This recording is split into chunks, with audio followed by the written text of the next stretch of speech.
नमस्कार, मैं हूं आपके साथ हिमानी नैथानी और बुलेटिन में सबसे पहले बात करेंगे पश्चिम बंगाल में भड़की हिंसा की, जिसका बांग्लादेशी कनेक्शन उजागर हुआ है। एजेंसियों को कई खुफिया इनपुट मिले हैं जिसमें बांग्लादेशी आतंकी संगठनों के शामिल होने का शक है। साजिश कैसे रची गई और आगे कितना खतरा है, इसे लेकर लगातार जानकारियां जुटाई जा रही है। बंगाल में हिंदुओं को टारगेट करने का बांग्लादेश वाला पैटर्न देखा गया है, जिसे लेकर अब कई सवाल भी उठ रहे हैं।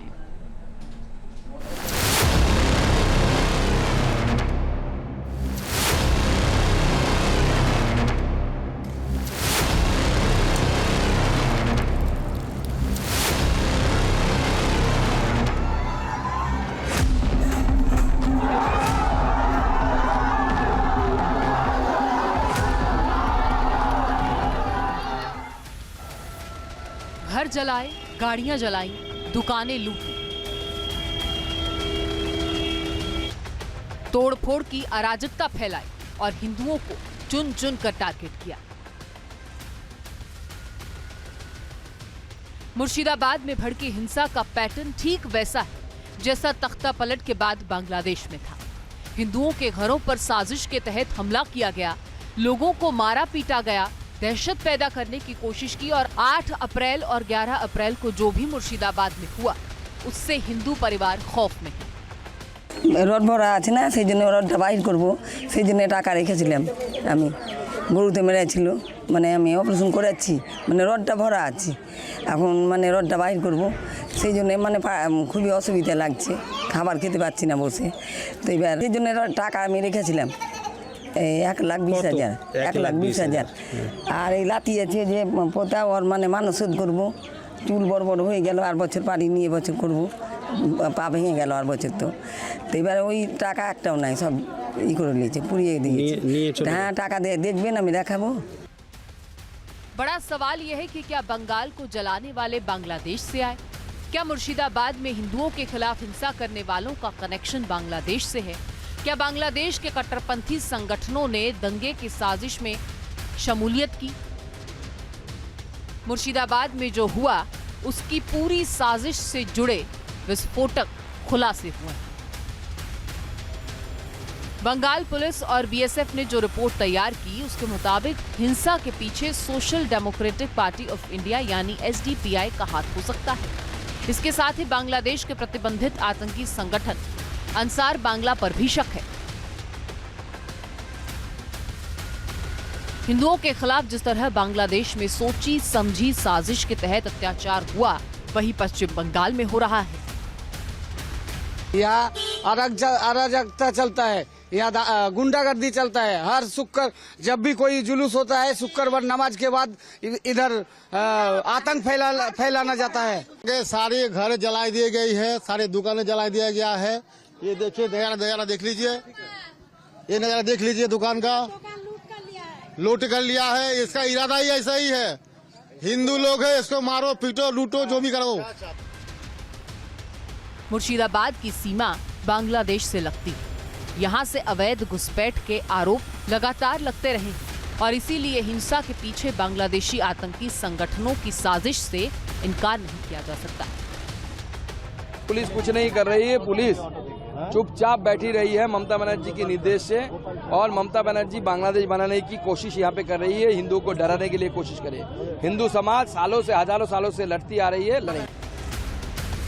सूत्रों की माने तो खुफिया एजेंसियों के हाथ हिंसा के बांग्लादेश कनेक्शन से जुड़े कई सुराग लगे हैं।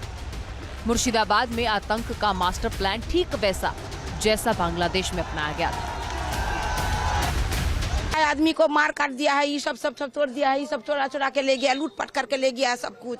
हम लोग का एक तो घर में जनाना आदमी सब, हम चाहते छोटा लड़का बच्चा है हम लोग का, कैसे घर में रखे ला, चाकू छुरी लेके घर में घुस जाके मार रहा है। हम लोग क्या करेंगे, कहाँ जाएंगे हम लोग, बताइए। हम लोग घर में घुस जाके घर झाड़ू के तोड़ दिया, सब कुछ तोड़ के इतना किया जो छोटा बच्चा था दम निकल गया था। वक्फ कानून के विरोध की आड़ में बंगाल को साजिश के तहत हिंसा की आग में झोंका गया। कई जगह हिंसा भड़की, हिंदुओं पर हमले हुए, सरकारी संपत्ति को निशाना भी बनाया गया। ये धुलियान का वो रेलवे लिंक रूम है जिसको उन उपद्रवियों ने निशाना बनाया और किस तरह से यहाँ पर उन्होंने तोड़फोड़ की और कैसे लिंक रूम के भीतर जो सामान रखे हुए थे, एक एक सामान थे, उन्हें उन्होंने आग के हवाले कर दिया। ये सामने जनरेटर हैं, जेनसेट पड़े हुए हैं। लिंक रूम का यहाँ से जो बिजली की सप्लाई थी उसको उन्होंने पूरी तरह से बाधित किया। ये ज़मीन पर आप देख सकते हैं जले हुए जो निशान हैं, ये बताने के लिए काफ़ी है कि उस दिन यहाँ पे क्या मंजर रहा होगा, किस तरीके से उन लोगों ने यहाँ पे उत्पात मचाया है। बंगाल में बिगड़े इन हालातों के बीच आतंकियों के एक और खौफनाक मंसूबे का खुलासा हुआ। इस साजिश में जमातुल मुजाहिदीन बांग्लादेश के शामिल होने का भी अंदेशा है। सूत्रों की माने तो JBM यानी जमातुल मुजाहिदीन बांग्लादेश की गतिविधियों से भारत की पूर्वी सीमा खतरे में है। जमातुल मुजाहिदीन बांग्लादेश के ISIS से और अलकायदा से संबंधों का पता चला है। आशंका है कि बांग्लादेश के आतंकी संगठन पश्चिम बंगाल में फैली अशांति का फायदा उठाने की फिराक में। अब बंगाल में अशांति का फायदा बांग्लादेश के आतंकी जमात उठाना चाहते हैं। लगातार मिल रहे इनपुट के बाद गृह मंत्रालय बंगाल के हालात पर नजर बनाए हुए है। एक विस्तृत रिपोर्ट बनाई जाएगी। उस विस्तृत रिपोर्ट के 3 पहलू होंगे। पहला तो ये कि राज्य सरकार की पुलिस केंद्रीय सुरक्षा एजेंसियों के साथ और खासतौर पे CAPF के साथ कितने तालमेल के साथ काम कर रही है। दूसरा ये कि क्या मुशीराबाद में जब हिंसा हुई उससे पहले स्लीपर सेल एक्टिव हुए थे, क्या हलचल थी बांग्लादेश बॉर्डर और पश्चिम बंगाल बॉर्डर के बीच में। और तीसरा ये गृह मंत्रालय के अंतर्गत आने वाली इंटेलिजेंस ब्यूरो भी पूरे के पूरे मामले के कनेक्टिंग डॉट्स यानी तारों को खंगालने की कोशिश करेगी, जिसकी विस्तृत रिपोर्ट गृह मंत्रालय में जाएगी और अमित शाह खुद इस रिपोर्ट के आधार पर आगे एक्शन ले सकते हैं। यानी पश्चिम बंगाल को लेकर अब केंद्रीय गृह मंत्रालय बहुत तेज गति से काम कर रहा है। बांग्लादेश में हिंदुओं को टारगेट करने के बाद कट्टरपंथी आतंकी संगठन अब बंगाल को प्रयोगशाला के तौर पर इस्तेमाल करना चाहते हैं। आशंका है कि इसकी प्लानिंग के तहत वक्फ कानून के विरोध की आड़ में मुर्शिदाबाद को सुलगाया गया। BSF है, फोर्स है, फिर भी रहने में डर महसूस हो रहा है। बच्चा लोग रहना चाहिए। अभी यहाँ का परिस्थिति है, मेरी घर का, दूसरे का तो कह नहीं सकते। यहाँ से घर छोड़ के हम लोग का भागने का परिस्थिति आ चुका है। यही परिस्थिति खराब हो चुकी है और घर छोड़ के यहाँ से ये इलाका छोड़ना है। मगर घर का माहौल, मेरा परिवार का पूरा माहौल यही है। ऐसे धुलियान का माहौल भी पूरा खराब है। 6-7 लाख रुपया का सामान था सर, पूरा एकदम डैमेज कर दिया है, सब निकल के जला दिया है दुकान का हमारा। लोग यहाँ एक कैंप चाहते हैं BSF का, कि एक BSF कैंप होने से हम लोग का सुरक्षा मिलेगा। बंगाल हिंसा में बांग्लादेश कनेक्शन का अंदेशा इसीलिए भी पुख्ता हो रहा है क्योंकि भारतीय संसद से पारित वक्फ कानून के विरोध में बांग्लादेश की कट्टरपंथी पार्टी खिलाफत मजलिस ने विरोध का ऐलान किया और इसके तहत 23 अप्रैल को ढाका में भारतीय उच्चायोग के सामने प्रदर्शन की तैयारी की जा रही है। तो बांग्लादेश के कट्टरपंथी संगठनों का वक्फ कानून के खिलाफ विरोध प्रदर्शन का ऐलान उनके मंसूबों की पोल खोलता है। इसीलिए बंगाल में जो हो रहा है उसके पीछे बांग्लादेश कनेक्शन से इनकार नहीं किया जा सकता। फिलहाल एजेंसियां जांच में जुटी हैं और साजिश की तह तक जाने की कोशिश जारी है। Team News Nation. Paschim Bangal में भड़की हिंसा को लेकर सियासी बयानबाजी तेज हो चुकी है। बीजेपी ने ममता सरकार पर साजिश के तहत हिंसा भड़काने और हिंदुओं को टारगेट करने का आरोप लगाया है। वहीं टीएमसी ने बीजेपी पर पलटवार किया है। मुर्शिदाबाद में हालात कैसे बिगड़े और कौन कसूरवार है, इसे लेकर अब राजनीति कैसे हावी हो रही है, इस रिपोर्ट में देखिए।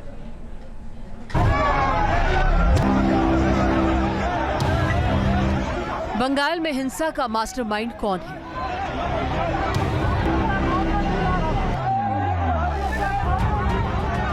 बंगाल को सुलगाने की साजिश आखिर किसने रची?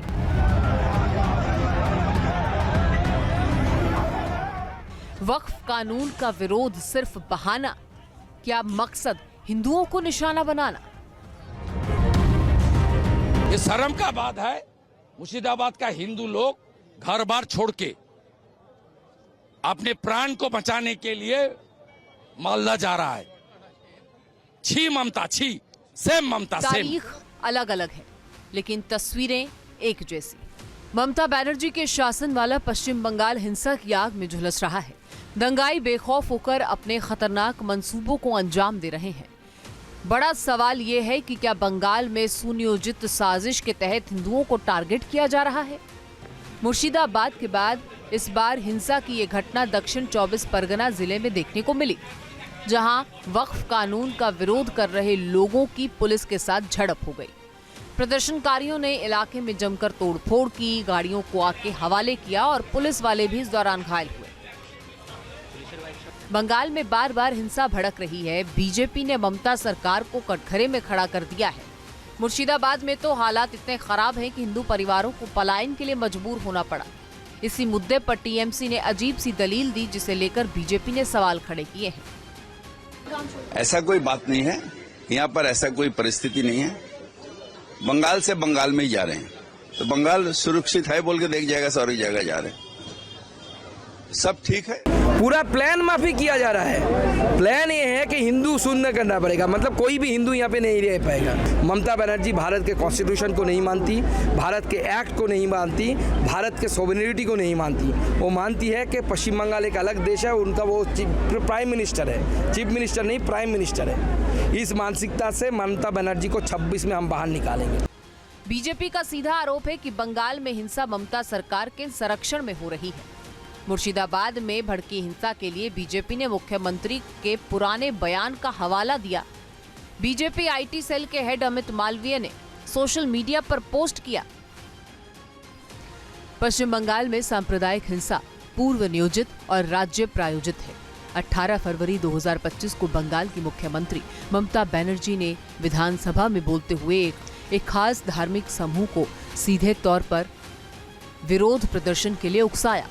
ममता बनर्जी ने बेहद गैर जिम्मेदाराना और भड़काऊ टिप्पणी में कहा, अगर वे आंदोलन का आह्वान करते हैं तो क्या आप खुद को नियंत्रित कर पाएंगे?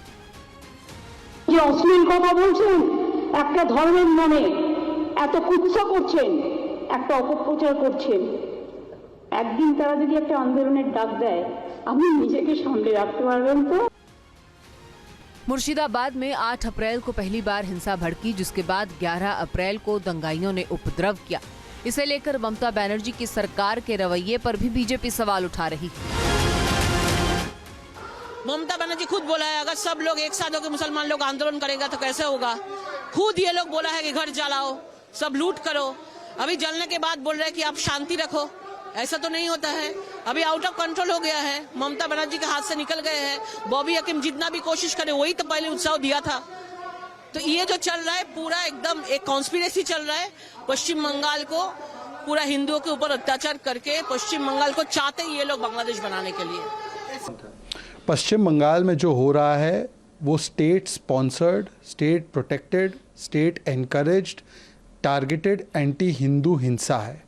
और इस पर कार्रवाई करने के बदले न केवल ममता बनर्जी और उनकी सरकार दंगाइयों का बचाव कर रहे हैं, बल्कि जो हिंदू पक्ष से पीड़ित है उनका लगातार अपमान कर रहे हैं। मुर्शिदाबाद में हिंसा के लिए बीजेपी ने ममता सरकार के खिलाफ मोर्चा खोला, जबकि टीएमसी का रवैया अलग है। टीएमसी ने हिंसा भड़काने के लिए सुरक्षा एजेंसियों और राजनीतिक विरोधियों को जिम्मेदार ठहराया है।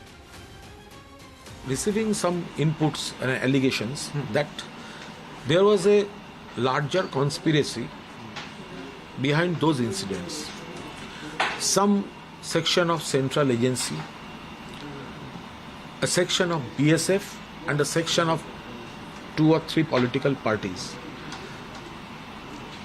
They were involved in this conspiracy, and with the help of a part of BSF, there was a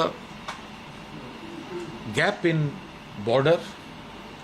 Some miscreants entered, they made chaos, and they were given safe passage to return. हिंसा पर वार पलटवार की राजनीति हो रही है। BJP और TMC आमने सामने हैं। एक दूसरे को वो कसूरवार ठहराने में कोई कसर नहीं छोड़ रहे और लगातार उठते इन सवालों के बीच ममता बनर्जी ने लोगों से शांति कायम रखने को कहा है। সবাইকে বলবো শান্তিপূর্ণভাবে গণতান্ত্রিক আন্দোলন করার অধিকার সকলের আছে উইথ পারমিশন, বাট প্লিজ দয়া করে সে যেই হোক, ABCDEFG যেই বা হোক, আইন কখনো হাতে তুলে নেবেন না। আইনের জন্য তো আইনের রক্ষক আছে, আইনের ভক্ষক তো দরকার নেই। बंगाल में भड़की इस हिंसा का मुद्दा अब सियासी जंग में बदल चुका है। आने वाले दिनों में बयानबाजी तेज होने के आसार हैं, मगर अभी भी सवाल यही है कि क्या मुर्शिदाबाद में हिंसा संयोग नहीं कोई बड़ा प्रयोग है? बंगाल में हिंदुओं के खिलाफ किसके इशारे पर साजिश की जा रही है? मुर्शिदाबाद हिंसा का मास्टरमाइंड कौन है? बंगाल पुलिस ने दंगाइयों के खिलाफ एक्शन क्यों नहीं लिया और क्या अराजक तत्वों को दंगा भड़काने की खुली छूट दी गई? ममता बनर्जी चाहते हैं दंगा लगे। 26,000 जब नौकरी चला गया तब से हम लोग बोल रहे हैं दंगा लगाएंगे लगाएंगे, और वो भी तो बोल रहे दंगा लगेगा सावधान दंगा लगेगा। उनको कैसे मालूम था? उनका आईबी को मालूम नहीं था, इंटेल को मालूम नहीं था कि दंगा लगने जा रहा है, आप सतर्क हो जाइए, क्योंकि दंगा तो वही लगा रहे। 26,000 नौकरी गया है। हमारे योग्य शिक्षक शिक्षिका बोल रहे हैं अगर नौकरी नहीं मिलता है तो हम लोग सुसाइड करेंगे। इसका दायी भी ममता बनर्जी है और उससे दृष्टि घुमाने के लिए आज दंगा लगाया जा रहा है। मुर्शिदाबाद में दंगाइयों ने हिंदुओं को टारगेट किया, जिस वजह से तनाव बढ़ा, हालात बिगड़े और इसी बीच हिंसा के मामले को लेकर सुप्रीम कोर्ट में याचिकाएं दाखिल हुई। इसमें सांप्रदायिक हिंसा की जांच के लिए SIT गठित किए जाने की मांग की गई है और साथ ही कानून व्यवस्था बिगाड़ने के मामले में बंगाल सरकार से स्पष्टीकरण तलब किए जाने की मांग है। यानी बंगाल की हिंसा का ये मुद्दा देश की सबसे बड़ी अदालत तक पहुंच चुका है। सवाल यही है कि बंगाल के जलने का जिम्मेदार आखिर कौन है और वहां शांति बहाली कैसे होगी? Team news nation. News nation अब व्हाट्सएप पर खबरों के ताजा अपडेट के लिए न्यूज नेशन के इस QR कोड को स्कैन करें।